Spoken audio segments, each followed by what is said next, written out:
Alright, so assalamualaikum and good morning, guys. So it's good to see you guys again for another pre-recorded class. So sorry again because I must do another pre-recorded class because I have to attend another of my friend's wedding. This time for the male's family's part. Alright. Last week is for the female family side. All right. So without wasting any more time, today we're going to look into the new chapter, which is the interesting topic that you guys can apply on your daily basis if you have any emergency or any accident occur. So today chapter entitled Basic Sport First Aid. All right. So we proceed with the common injury in sport. So bleeding, yes, everyone heard this bleeding. It's the loss of the blood, obviously. The type of bleeding can be divided into two, which is the internal or external. So the internal bleeding, a blood loss occur when the blood seep from the organs or blood arteries inside the body. In a simple way, it's the bleeding that inside our body. We cannot see it, but it's actually bleed inside. All right, but we can feel the pain of the bleeding. All right.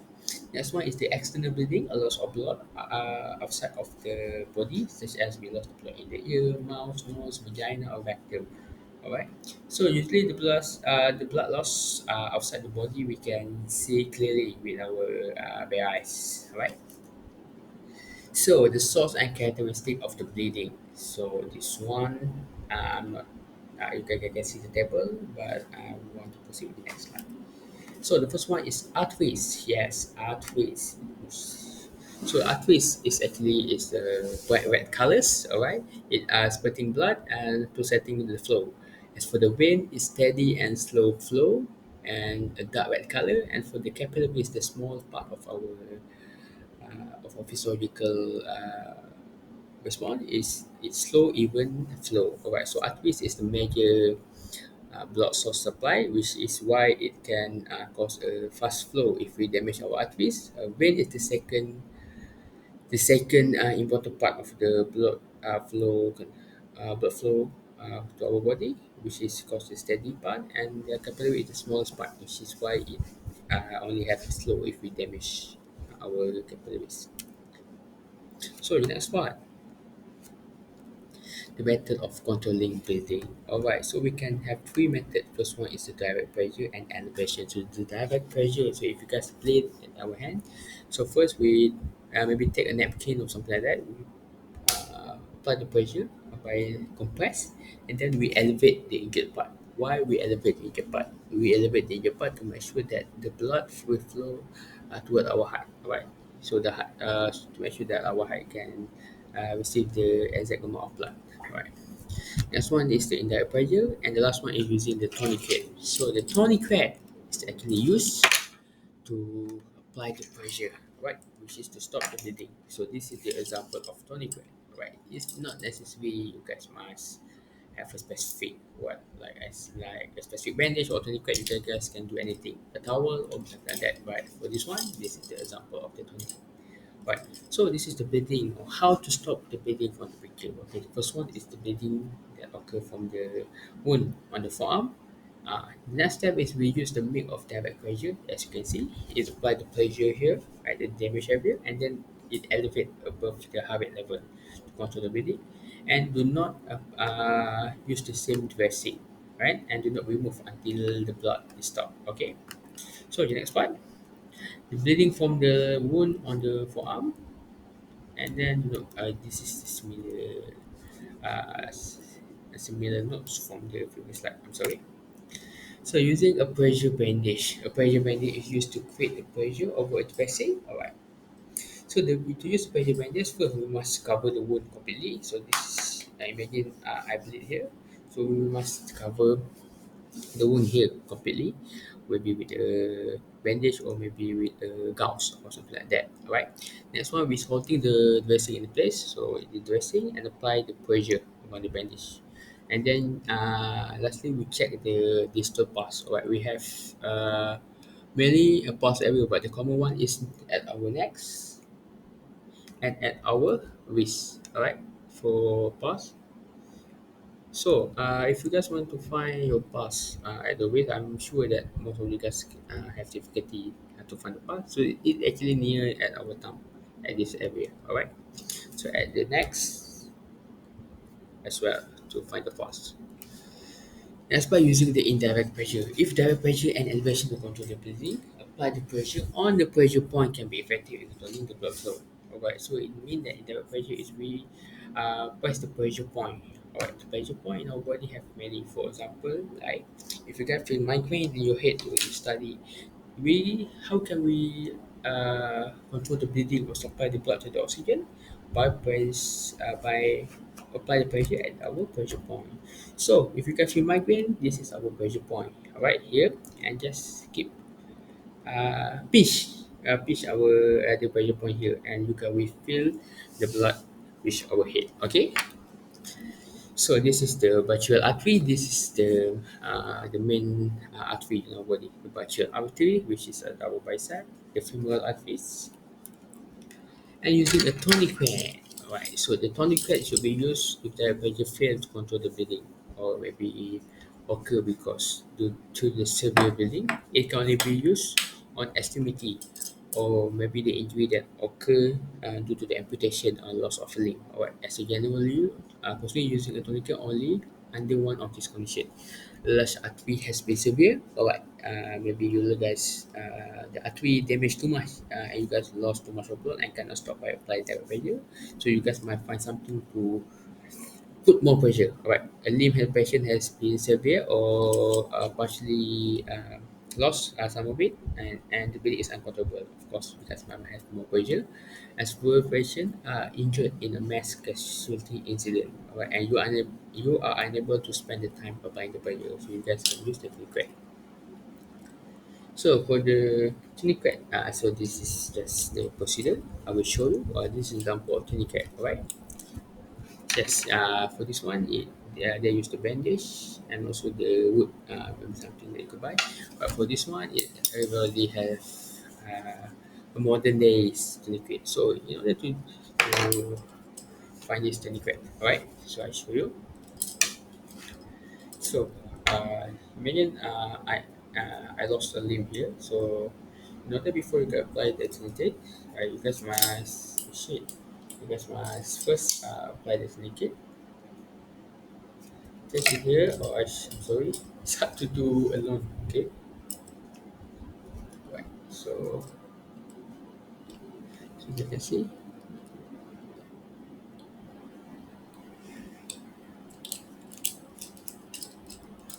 Wait, let me apply it. Ah, shit, it's difficult to do this alone. Okay, all right, it's all good now. Okay, I got it. Yes, okay. So this is it, and you guys apply the pressure. All right, just pull to apply more pressure. All right, so until the bleeding is stopped. All right, this is how you use the tourniquet. Okay. But it's actually not perfect because it's difficult to put the tourniquet, this kind of tourniquet by yourself. Okay. Next one, the open wound is the injury involve a breaking in our body tissue, usually involve our skin, and the open wound can be divided into several types of wound. Before we proceed with the next part, I want to tell you guys that the next part contains a uh, serious injury pictures. Alright, if you guys cannot see any bleeding, any loss of limb, please don't see it. It sounds serious, right? No, but seriously, that's a picture that is not good to see. The first one is puncture wound, which is by the penetration of object to our skin or internal organ. The puncture wound can be extremely deep and can cause the internal bleeding. For example, like maybe in sport, we can look at our pocket man Hazrat Nyawang during the 2012 cycling championship at London, where his thigh be punctured with severe wounds, right? And then the gunshot on the wound can maybe cause either uh, open entrance and exit wound, which is serious. Abrasion wound is maybe a scraping of our superficial layer skin level, but not a deeper than the epidermis. For our skin layer, we have several part. The dermis, epidermis, and another one I not quite remember because I already forgot this chapter. Alright, so all the abrasion, regardless of size, are extremely painful because the nerve ending involved. So, do you guys realize that when we take a blood measurement here at our finger, the tip of finger, yes, we will feel like pain if we put the needle too deep. Why? Because we have a lot of nerve here at the tip of our finger. That's why the abrasion wound is actually painful, right? That is the laceration wound, a jagged due to the irregular soft tissue cut caused by an blow from a blunt object. For example, usually maybe a blunt object, maybe this you guys have a cut at your head, or maybe you can see example in sport, maybe the punch from a fighter to another, the elbow from another fighter caused a cut at the forehead. The incision wound, the linear, the regular and smooth edge soft tissue cut was caused by the sharp object. For this one, for example, maybe the wound caused by the knife fight, maybe between a robbers. The avulsion wound. Oh shit! I never seen this picture before. This is a new slide. Oh shit! Damn. This actually avulsion is a serious injury, a partial or complete temporary loss of flesh or skin. If this is happen, then seriously call the ambulance quickly. And this is the amputation wound. Amputation, you lost a limb. This is the example, and I never see this picture before. Why it is in my slide? Damn. Yep. If you have amputation injury, please collect the amputation part, put in the ice box, and quickly go to the hospital. Maybe the doctor can start to reattach the amputation limb. The classification of upper wound. Alright, the incision is from a sharp object. The avulsion is actually from the loss of limb. Avulsion is lost a layer of the skin. The puncture object to our body. Abrasion is maybe the damage at our layer of the skin, and laceration is from the uh, in irregular shape object or blunt object. Okay. Next one is the muscle cramp. Yes, the sudden pain involve our muscle contraction. Causes, yeah, maybe of muscle fatigue, overuse of our muscle, extreme loss of fluid. We dehydrate as the loss of electrolyte, which is the potassium in our natrium, and we also dehydrate.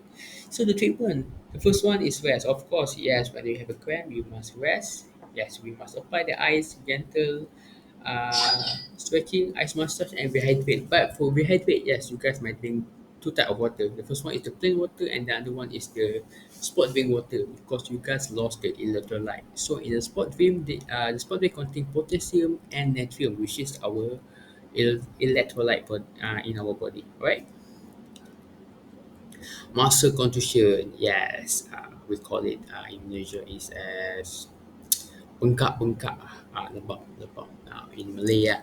Alright, so it's actually a direct blow from a blunt object cause damage to the soft tissue, result bleeding under the skin. Another word is bekam berdarah, we call it.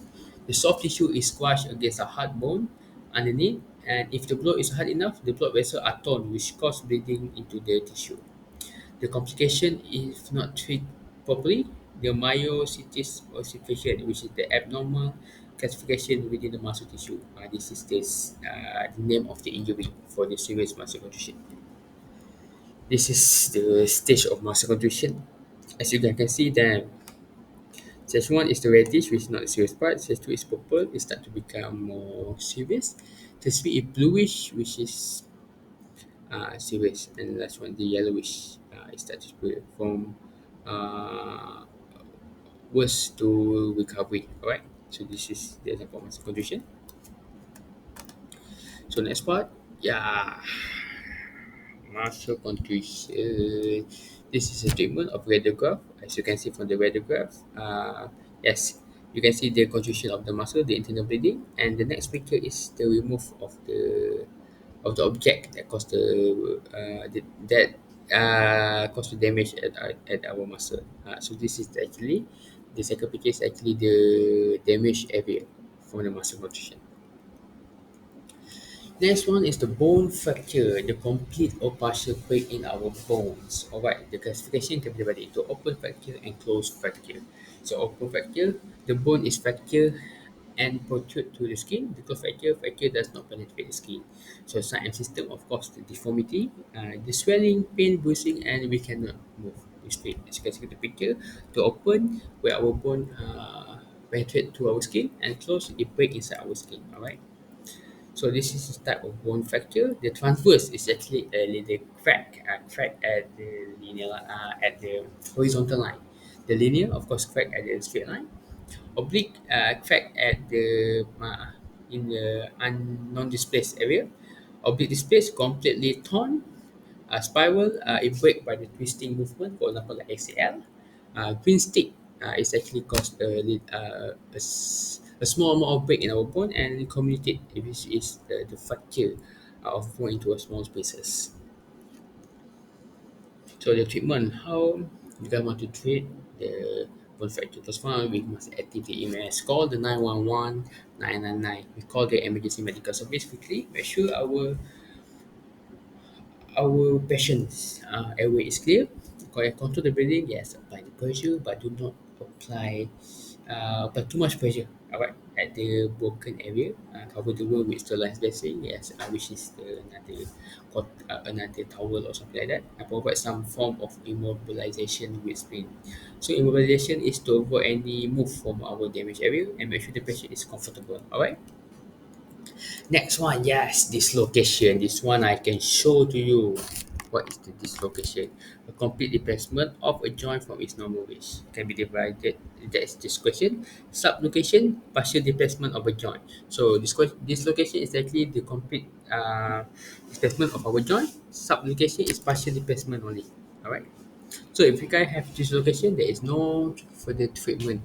You guys must leave it for your whole life. If you have a subluxation, yes, there's a treatment by doing the strength test, the strength training. So this is the example of dislocation. As you guys can see, let me show you. Oh shit. Let me show you. So as you can see, my elbow, I can move it inside out. As you can see, so this is normal. I show you right hand. So this is my right hand. You can see there is no like a jerking movement, right? So as for my left hand, right, you can see a jerking movement. So this is where I my shoulder joint already go out, and then when I want to enter it, I will just extend and it already enter. Alright, I can move, I can dislocate my arm easily because it already happened 100 times. As you can see, there's yes, it's like the empty space here because my bone completely dislocated. Right? So treatment, do not delay the medical care. Of course, when you guys dislocate for the first time, it hurt like hell. Alright, and immobilize the injured area. Yes, when dislocate, we immobilize and support with weight or sling and put the ice to reduce the pain. This is a must. Okay. A strain, alright, an injury which causes a muscle to stretch or tone, alright. So sign system, swelling, bruising, and repair. Treatment is the RISE. Right, so RISE, R stand for rest, I stand for ice, C is compress, and E for elevation. So this is the grade of the strain. Grade 1 is slightly a soft damage, grade 2 slightly torn, and 3 completely torn, which 3 is actually the serious one. This is the degree of the sprain, as you can see. Okay, next one is sprain. Sprain is the ligament. Right. So strain is actually the damage at our muscle, but sprain is actually the damage at our ligament. Alright. For example, pain, swelling, bruising, mobility. For science system, treatment, same, rise. And this is the grade of sprain. The first one is normal. Second one is grade 1 sprain, slightly small tear. And grade 2 is large but incomplete tear. Grade 3 is complete tear. So usually sprain we can see at the ACL, alright, the anterior cruciate ligament injury at our knee. Alright, this is the grade and this is the degree of the strain. Almost similar like the strain one. Oh, that's it for our chapter. Okay, guys, we stop here because this is actually a long chapter, but we will continue with basic injury management um, on the next class. Okay, so guys, if you guys have any question, please feel free to ask me just WhatsApp me or just leave a question at the Google Classroom. And guys, please join the class. Last week class, not too many people joined. Half of you guys didn't join. Why? I already do the pre-recorded. It's easier for you guys to join. Okay, please answer the quiz and fill in the internet as well. And please, guys, remember you guys must do your proposal, have a plan, and discuss with your sport instructor regarding what should you guys want to organize. Okay, so that's all for today. I got a wedding to go, so you guys have all a nice day. All right, enjoy your day. Complete your proposal and please join my class. God damn it! No, I'm joking. Okay, that's all for me. Thank you. Assalamualaikum.